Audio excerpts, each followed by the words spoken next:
ክንፉ እንደተሰበረ አሞራ ተቆራምደሃል።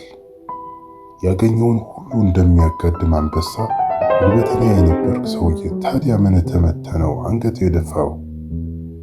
ደግሞስ እንደ ባለ ግርማ ሞገስ ፈረስ እንዳልጋለብክ ድፍረት ያጣኸው ለምንድን ነው? ተከዳህ? በቃ ይሄ ብቻ? ደግሞስ የተከዳኸው በማን ነው? ነፍስህን አምናህ የሰጠኸው፣ ባዶነት የተጋራኸው፣ ፍጹም ልብህን የከፈትክለት ሰው ጥሎ ጠፋ?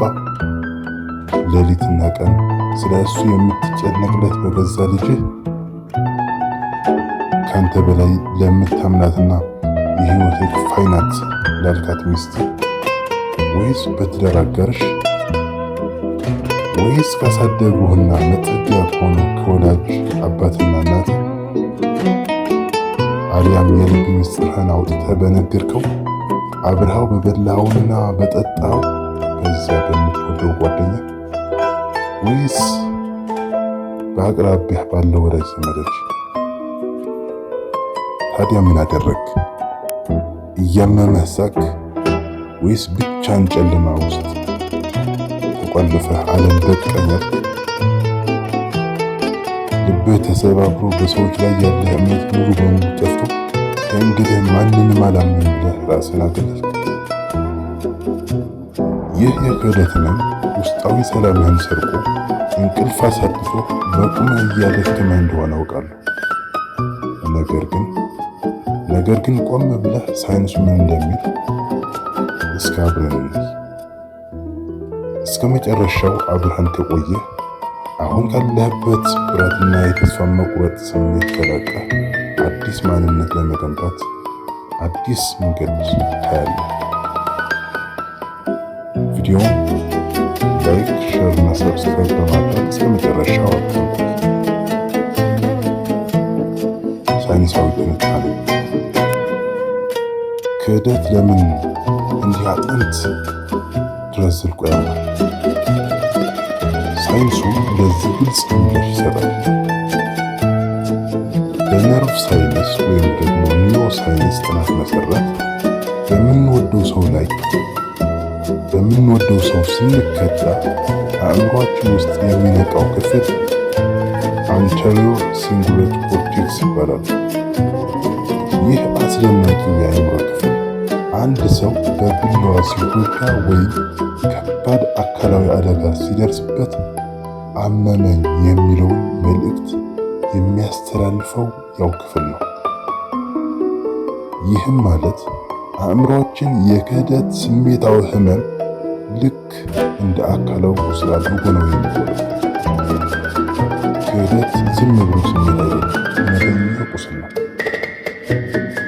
በተጨማሪም ከሰዎች ጋር ስንቀራረብ አእምሮአችን ኦክሲቶሲን የተባለው የደህንነትና የእምነት ሆርሞን ያመርታል። ክህደት ሲፈጠር ግን ይህ ሆርሞን በአንዴ ይዘረፋል።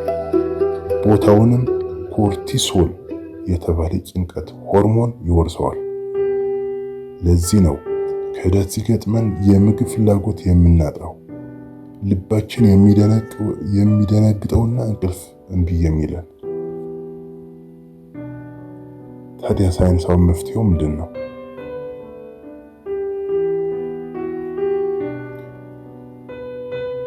ታዲያ ከተሰበረው ማንነትና ከደረሰብህ ክህደት እንዴት ታገግማለህ?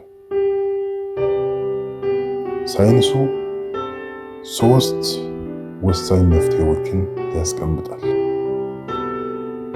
አንደኛ፣ ህመሙን አምነህ ተቀበል። ብዙ ሰዎች ሲከዱ ህመማቸው ለመደበቅ ይሞክራሉ።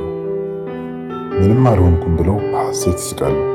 ሳይንሱ ግን ይህንን ቶክሲክ ፖዚቲቭ ይለዋል።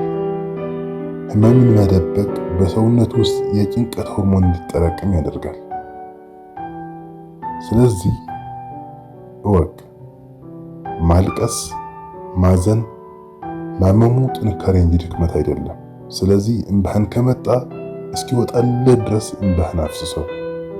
ደግሞም መጀመሪያ ቁስሉ እንዳለ አምነህ ተቀበል።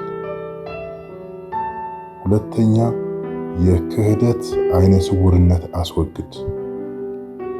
የስነ ልቦና ባለሙያዎች እንደሚናገሩት ብዙ ጊዜ የምንጎዳው ሰውየው ስለከዳን ብቻ ሳይሆን እንዴት እሱ እንዲህ ያደርጋል ብለን አእምሮአችን እውነታውን ለመቀበል ፈቃደኛ ስላልሆነ ነው። እውነታውን ተቀበል። ሰዎች ፍጹም አይደሉም። የገዛ ልጃችን፣ ወላጆቻችን ወይም የትዳር አጋራችን እንኳ የራሳቸው ድክመትና ስህተት ያለባቸው ፍጡራን ናቸው። ክህደት ያደረጉት ባላቸው ማንነት ልክ እንጂ አንተ ደካማ ስለሆንክ አይደለም። ጥፋቱ ከራስ ላይ አውርደህ ለባለቤት ውስጠው። ሶስተኛው እና የመጨረሻው የይቅርታ ሳይንሳዊ ትርጉም ወይም ደግሞ forgiveness for yourself። ይቅርታ ማለት ለበደለ ሰው የምታደርገው ስጦታ ሳይሆን ለራስህ የውስጥ ሰላም የምትከፍለው የእስር ቤት በር ነው። በደለኛውን በውስጥ ይዘህ በዘርኩ ቁጥር ያ ሰው ካንተ ርቆ እየኖረ ሳለ አንተ ግን በየቀኑ በሐሳብ ራስን እየቀጣህ ነው። ይቅር በለው ስንል ያደረገው ነገር ትክክል ነው ማለት አይደለም፣ ወይም ተመልሰህ ጓደኛ ሆን ማለትም አይደለም። ይቅርታ ማለት የዛሬውን ሰላሜንና ነገን እንድትቆጣጠረው አልፈቅድልህም ብለህ ገመዱን በጥሰው ማለት ነው። ወዳጄ ተከድተህ ሊሆን ይችላል፣ ልብህም ተሰባብሮ ይሆናል። ነገር ግን ይህ የህይወት ማጠቃለያ ምዕራፍ አይደለም። ዛሬ ዓለም በቃኝ ካልክበት ያጨለማ ክፍል ውስጥ የምትወጣበት ቀን ነው። ሰው ስለከዳህ እምነት በሰዎች ላይ ይጠፋ ይሆናል። ነገር ግን በራስህ ላይ ያለህ እምነት እንዳይጠፋ ተከላከል። ተነሳና ክንፍህን አራግፍ። አንተ ክንፉ የተሰበረ አሞራ አይደለም። አንተ በሰማይ ላይ ከፍ ብለህ መብረር የምትችል ንስር ነህ። ከተመቻችሁ ሰብስክራይብ፣ ላይክ፣ ኤንድ ሼር በማድረግ አይርሱ።